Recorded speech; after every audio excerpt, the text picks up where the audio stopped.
Olá a todos e sejam bem-vindos de volta para mais um The Deep Dive. Hoje a gente vai mergulhar de cabeça num assunto que, bom, é a base de tudo no mundo digital, né? Segurança da informação. É isso aí. É como se a gente, sei lá, tivesse um cofre cheio de joias preciosas, sabe? E precisasse proteger esse cofre de todos os tipos de ladrão. A nossa missão hoje é explorar, é mergulhar no módulo 2 aulas 3 e 4, fundamental aulas 3 e 4, para entender como blindar os nossos próprios cofres digitais. Exatamente. Segurança da informação é essencial hoje em dia. É como um jogo de estratégia. A gente precisa estar sempre um passo à frente, né, para proteger os nossos dados. Falando em estratégia, você pode explicar para a gente as três categorias principais de controles de segurança: técnicos, operacionais e gerenciais. Como eles se encaixam nessa proteção que a gente está construindo? Claro. Imagina que os controles de segurança são as diferentes camadas de proteção de uma fortaleza, tá? Os controles técnicos, esses são como as muralhas, a primeira linha de defesa. Eles envolvem tecnologias como, por exemplo, os firewalls. Ah, os firewalls. Funcionam como guardas, né, controlando o acesso. E os antivírus, que seriam os soldados sempre patrulhando fortaleza para detectar e eliminar invasores. Vírus, outros softwares maliciosos. Entendo, seria como ter um exército digital protegendo os nossos dados, né? Isso. Mas e os controles operacionais? Qual que é o papel deles? Os controles operacionais, esses são como as regras e procedimentos da fortaleza. Eles garantem que tudo funcione em ordem, de forma segura. Pense nas políticas de senhas fortes, por exemplo, Ah, entendo. que seriam como as chaves para diferentes áreas da fortaleza. Sem a chave certa, ninguém entra.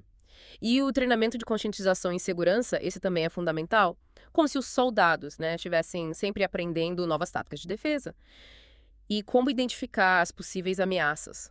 Hum. Então, os controles operacionais garantem que todo mundo ali dentro da fortaleza esteja preparado para se defender. Faz sentido.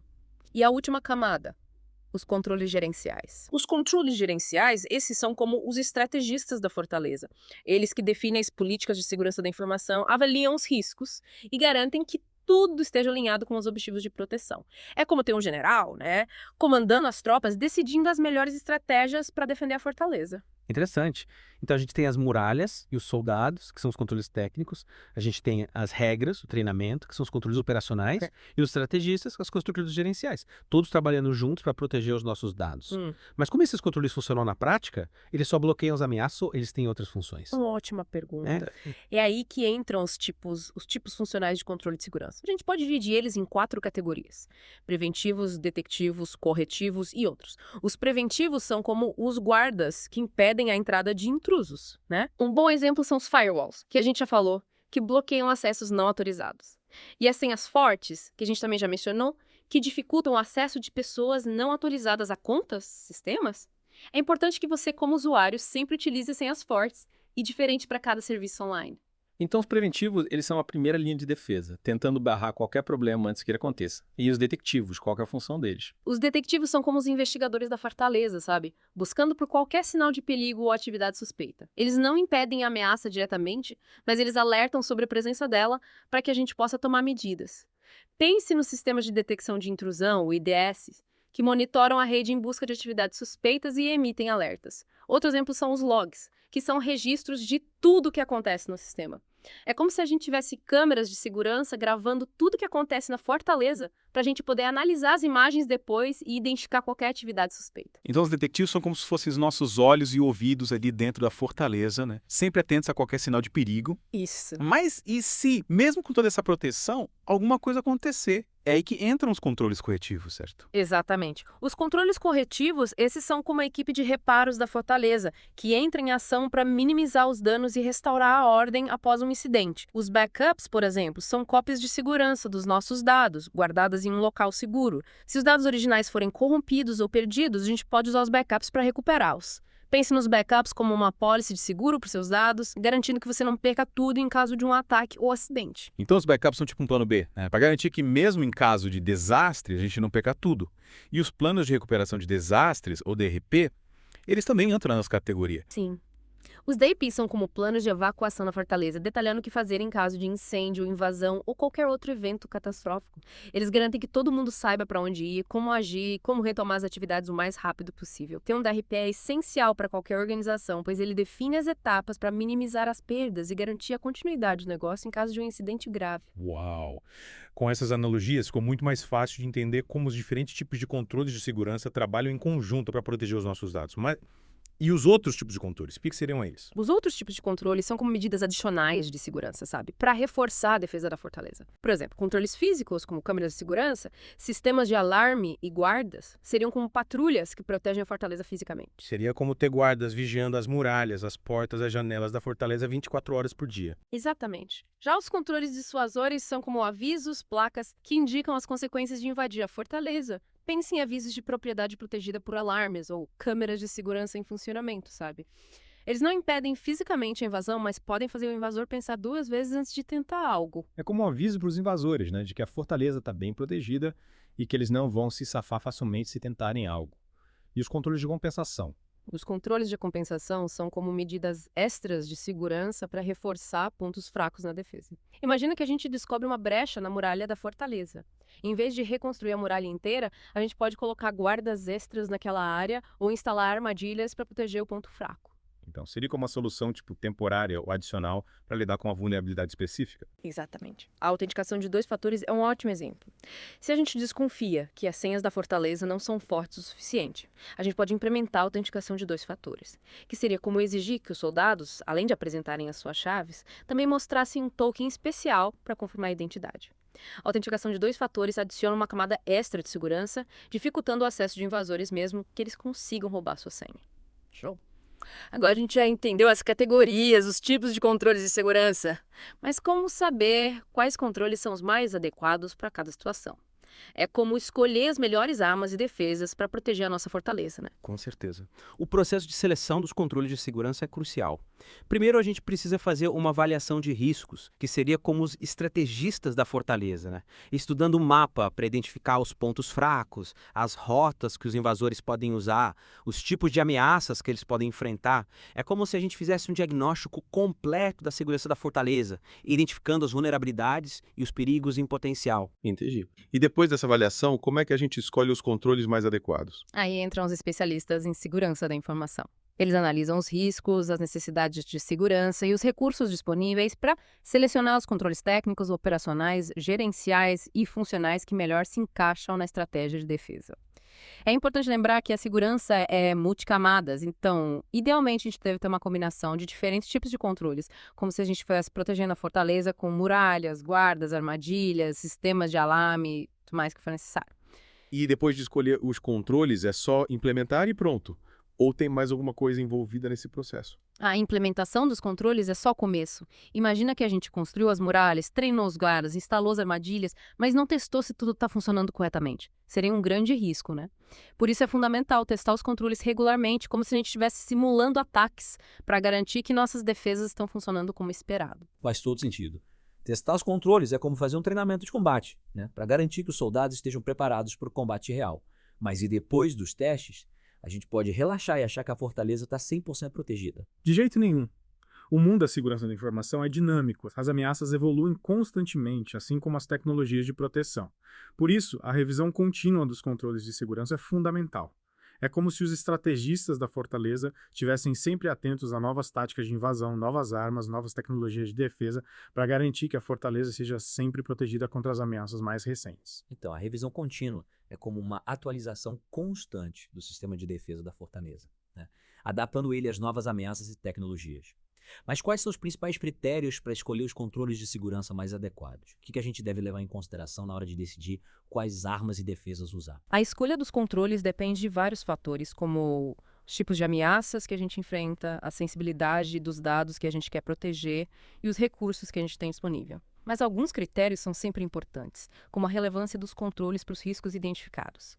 Não adianta investir em um sistema de defesa super sofisticado contra dragões se a principal ameaça à fortaleza forem invasores humanos. Isso é como comprar um escudo à prova de fogo quando o inimigo usa flechas, né? Exatamente. Outro critério fundamental é o custo-benefício.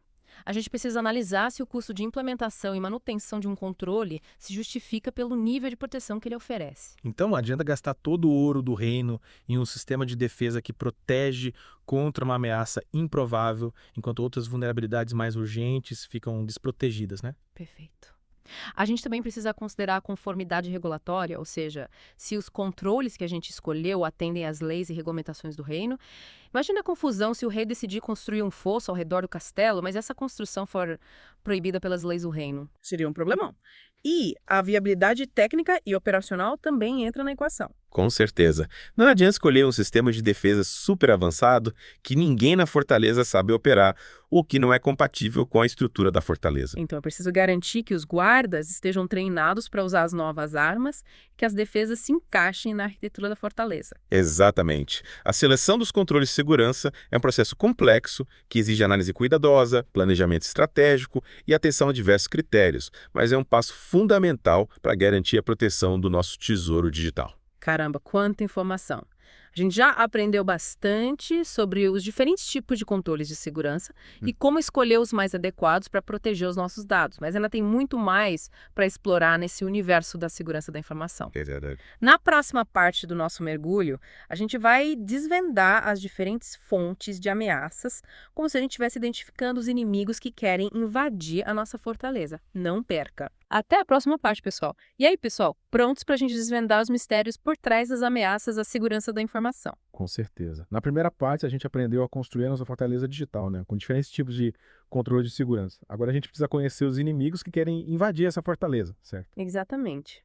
Para proteger os nossos dados, a gente precisa conhecer os nossos oponentes. E as ameaças à segurança da informação, elas podem vir de diversas fontes. A gente pode agrupá-las em duas categorias principais: ameaças internas e ameaças externas. Seria como se a gente tivesse inimigos dentro da própria fortaleza e inimigos lá fora tentando invadir, né? Isso mesmo. As ameaças internas são como traidores, sabe? Que já estão dentro da fortaleza e podem usar o seu conhecimento, o acesso que eles têm, para causar danos. Pode ser um funcionário descontente, um ex-funcionário em busca de vingança, ou até mesmo um colaborador desatento que, sem querer, abre as portas para os inimigos. Então, é como ter que se preocupar com o inimigo que está dentro de casa. E como que a gente pode identificar e se proteger dessas ameaças internas? Tem alguma dica específica que a gente possa aplicar no dia a dia? A chave para lidar com as ameaças internas é a prevenção e a detecção. É importante ter políticas de segurança robustas, né? Como o controle de acesso rigoroso a sistemas e dados confidenciais. Monitorar as atividades dos usuários também é fundamental, assim como oferecer treinamentos regulares para conscientizar os funcionários sobre os perigos, as melhores práticas de segurança. Ter um bom programa de treinamento com os exemplos práticos, simulações, é essencial para que todo mundo esteja preparado para identificar e evitar as ameaças internas. Beleza, como ter, sei lá, guardas atentos, um sistema de vigilância eficaz e treinamento constante para todos os dados dentro da fortaleza. Isso. Mas, além dos inimigos internos, a gente também tem que se preocupar com as ameaças externas, né? Quem seriam esses exércitos inimigos no mundo digital? As ameaças externas podem vir de várias frentes. Hackers em busca de desafios, grupos criminosos querendo roubar dados para vender ou extorquir dinheiro, empresas concorrentes tentando obter vantagem e até mesmo governos estrangeiros em busca de segredos. Eles usam diferentes táticas para invadir os nossos sistemas, como softwares maliciosos, ataques de phishing, exploração de vulnerabilidades e muitas outras. É como se a gente tivesse que se defender de um exército com diferentes tipos de soldados, cada um com suas próprias armas e estratégias. Nossa, parece que a batalha é constante no mundo digital. E como a gente pode se proteger de tantos inimigos diferentes? A defesa contra as ameaças externas também se baseia na prevenção e na detecção. Manter os nossos sistemas e softwares atualizados é fundamental, assim como usar firewalls, antivírus, senhas fortes são essenciais e todo cuidado é pouco com links e anexos suspeitos, né? É como se a gente estivesse reforçando as muralhas da nossa fortaleza, treinando os nossos soldados e investindo em armas e equipamentos de defesa. E mesmo com toda essa proteção a gente for atacado, o que a gente faz? Nesse caso, é fundamental ter um plano de resposta a incidentes. Esse plano define as etapas para conter o ataque, minimizar os danos, recuperar os sistemas e coletar evidências para identificar os responsáveis. É como ter um plano de ação para lidar com diferentes tipos de invasão, garantindo que a gente consiga agir de forma rápida e eficaz para proteger a fortaleza. Por isso que a gente precisa estar preparado para tudo, né? Mas, além das ameaças internas e externas, você mencionou outro lugar de onde as ameaças podem surgir. A Deep Web, a Dark Web e a Darknet. Esses nomes são meio sinistros, né? O que são exatamente esses lugares? É verdade, esses nomes podem assustar um pouco. Mas vamos entender melhor cada um deles. A internet, que a maioria das pessoas conhece, com sites acessíveis por mecanismos de busca, como o Google, é chamada de Surface Web, ou web de superfície.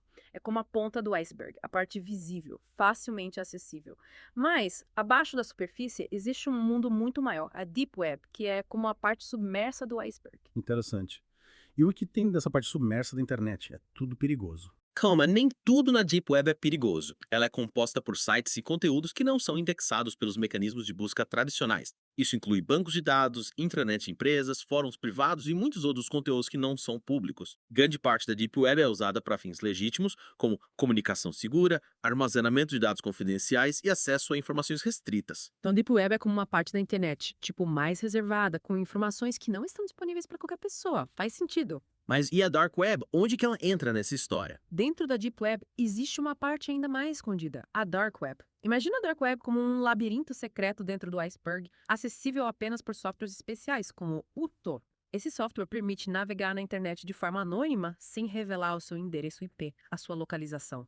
Por conta disso, a Dark Web se tornou um refúgio para atividades ilegais, como tráfico de drogas, armas, informações roubadas, além de ser um ponto de encontro para hackers e grupos criminosos. Caramba, parece um lugar bem perigoso. E a Darknet? O que seria? É a mesma coisa que a Dark Web. A Darknet se refere às redes e infraestruturas que suportam a Dark Web, como a RedTorrent.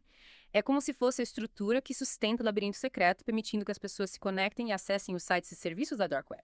Entendi. Então, a Dark Web é o conteúdo e a Darknet é a infraestrutura que permite o acesso a esse conteúdo. Mas por que a gente precisa entender a diferença entre Surface Web, Deep Web, Dark Web e Darknet? Isso é importante para a segurança da informação. Com certeza. As ameaças à segurança da informação, como hackers, grupos criminosos, muitas vezes se escondem na Dark Web. Usam a Darknet para se comunicar, planejar ataques e podem até mesmo vender dados roubados em mercados negros dentro da Dark Web. Conhecer o funcionamento da Deep Web, da Dark Web e da Darknet nos ajuda a entender melhor as ameaças, identificar os possíveis riscos e fortalecer as nossas defesas. É como se a gente tivesse que monitorar não apenas os arredores da fortaleza, mas também os túneis subterrâneos, as passagens secretas que os inimigos podem usar para invadir. Mas, me fala uma coisa, é possível acessar a Dark Web sem correr riscos? Acessar a Dark Web é como explorar um território desconhecido, potencialmente perigoso. Mesmo que você não esteja buscando nada ilegal, a sua simples presença lá pode atrair a atenção de criminosos ou expor você a conteúdos perturbadores. É importante lembrar que na Dark Web, o anonimato também protege os criminosos, dificultando a identificação e a punição. Por isso, a recomendação é evitar acessar a Dark Web, a menos que você tenha um motivo muito específico e conhecimento técnico avançado para se proteger. Então, o melhor é ficar na Surface Web, onde a gente conhece o terreno e sabe como se proteger, né? Exatamente. É como se a gente tivesse um lugar familiar, com ruas iluminadas, policiamento constante. Na Surface Web, a gente pode navegar com mais segurança, desde que a gente tome os cuidados básicos de segurança, como usar senhas fortes, atualizar os softwares e ter cuidado com links e anexos suspeitos. Nossa, Alceu, a parte do nosso mergulho foi intensa. A gente descobriu que as ameaças à segurança da informação podem vir de dentro e de fora da fortaleza. E ainda exploramos o mundo obscuro da Deep Web, da Dark Web e da Darknet. E agora? O que a gente faz com toda essa informação? Agora que a gente já conhece nossos inimigos, sabe de onde eles podem vir, vamos voltar a falar sobre os controles de segurança e como a gente pode usá-los para se proteger de todos esses perigos. Na próxima parte, a gente vai aprender como construir uma defesa sólida e eficaz para proteger os nossos dados, como se a gente estivesse equipando a nossa fortaleza com as melhores armas e estratégias de defesa. Parece que a batalha final está próxima. Não percam a terceira parte do nosso mergulho na segurança da informação, onde a gente vai aprender a derrotar os inimigos e proteger os nossos preciosos dados. Até lá! E aí, pessoal, prontos para a batalha final? Nas últimas partes do nosso mergulho na segurança da informação, a gente aprendeu a construir a nossa fortaleza digital, né? E também identificou os inimigos, que espreitam nas sombras. Isso aí. Agora é hora de equipar nossa fortaleza com as melhores armas e estratégias para proteger os nossos dados. Lembra dos controles de segurança? Nossas ferramentas essenciais para essa batalha. Claro, a gente tem os controles técnicos, os operacionais, os gerenciais, que atuam como, as muralhas, os soldados e os estrategistas da nossa fortaleza, né? E dentro de cada categoria, a gente tem os controles preventivos, os detectivos, os corretivos e os outros, né? Cada um com a sua função específica. Perfeito. E para escolher as melhores armas para o nosso arsenal, a gente precisa usar inteligência e estratégia. Como um bom general. Avaliação de riscos. Esse é o nosso mapa da batalha, né? Mostrando os pontos fracos da fortaleza, as rotas de invasão, os tipos de inimigos que a gente pode enfrentar. Lembra que você mencionou que a avaliação de riscos é como um raio-x completo da nossa segurança, né? Identificando vulnerabilidades e perigos em potencial. Mas como é que a gente coloca essa avaliação em prática? A avaliação de riscos envolve, primeiro, identificar os ativos de informação, que são os dados, os sistemas que precisam ser protegidos, e analisar as ameaças, as vulnerabilidades que podem afetar esses ativos. Por exemplo, imagina que um dos nossos ativos mais importantes é o banco de dados com informações de clientes. A gente precisa analisar quais são as ameaças que podem comprometer esse banco de dados. Hackers tentando invadir o sistema, um funcionário desatento que pode vazar sem querer informações confidenciais. A gente também precisa identificar as vulnerabilidades que podem ser exploradas pelos atacantes. Senhas fracas, softwares desatualizados, falhas na configuração dos sistemas de segurança. Entendi. É como se a gente estivesse fazendo um inventário de tudo que é importante na fortaleza, né? E em seguida analisando os pontos fracos que os inimigos podem explorar. Exatamente. Com base nessa análise, a gente consegue determinar os riscos, que são a probabilidade de uma ameaça explorar uma vulnerabilidade e causar danos aos nossos ativos. A partir daí, a gente define as medidas de segurança necessárias para mitigar esses riscos. E como é que a gente escolhe as medidas de segurança mais adequadas? Tem algum critério específico que a gente deve seguir? Sim, existem alguns critérios importantes para a escolha dos controles de segurança. Primeiro, a gente precisa garantir que os controles sejam relevantes para os riscos que a gente identificou, né? Não adianta investir em uma super arma que protege contra um tipo de ataque, sei lá, muito improvável, enquanto outras vulnerabilidades mais críticas ficam desprotegidas. Seria como comprar um canhão para se proteger de um ataque aéreo, sendo que os inimigos estão invadindo por terra, né? Exatamente. Outro critério importante é o custo-benefício. Nem sempre a solução mais cara é a melhor. A gente precisa analisar o custo de implementação, de manutenção de cada controle, comparando com o nível de proteção que ele oferece. Então, o ideal é encontrar um equilíbrio, né, entre o investimento em segurança e o nível de proteção que a gente precisa. Isso mesmo. A gente também precisa garantir que os controles sejam compatíveis com a nossa infraestrutura tecnológica e que a equipe tenha o conhecimento técnico para operar esses controles, né? Não adianta ter uma super arma se ninguém sabe como usar. É verdade. É a conformidade regulatória. A gente precisa se preocupar com isso também. Com certeza. A gente precisa garantir que os controles que a gente implementa estejam de acordo com as leis, as regulamentações aplicáveis ao nosso setor de atuação. É como se a gente tivesse que seguir as leis do reino para garantir que a nossa fortaleza seja legalmente protegida. Caramba, quanta coisa para considerar. Parece que proteger os nossos dados é uma tarefa, nossa, complexa, né? Exige planejamento estratégico, mas e depois de implementar todos os controles, a gente pode finalmente relaxar, ter certeza de que os nossos dados estão 100% seguros. Infelizmente, não existe segurança absoluta no mundo digital. As ameaças estão em constante evolução e os criminosos estão sempre buscando novas formas de explorar vulnerabilidades. Por isso, a segurança da informação é um processo contínuo. Exige um monitoramento constante, atualização das defesas, adaptação às novas ameaças. É como se a gente estivesse numa corrida armamentista constante com os inimigos, sempre buscando estar um passo à frente. Então a gente nunca pode baixar a guarda, né? Mas como que a gente pode se manter atualizado sobre as novas ameaças e as melhores práticas de segurança? Existem diversas fontes de informação que a gente pode consultar para se manter atualizado, né? Sites especializados em segurança da informação, blogs de especialistas, boletins de segurança de fornecedores de software e hardware, grupos de discussão online. Também é importante participar de eventos, treinamentos, para aprimorar os nossos conhecimentos, trocar experiências com outros profissionais da área. Nossa, esse mergulho na segurança da informação foi realmente incrível.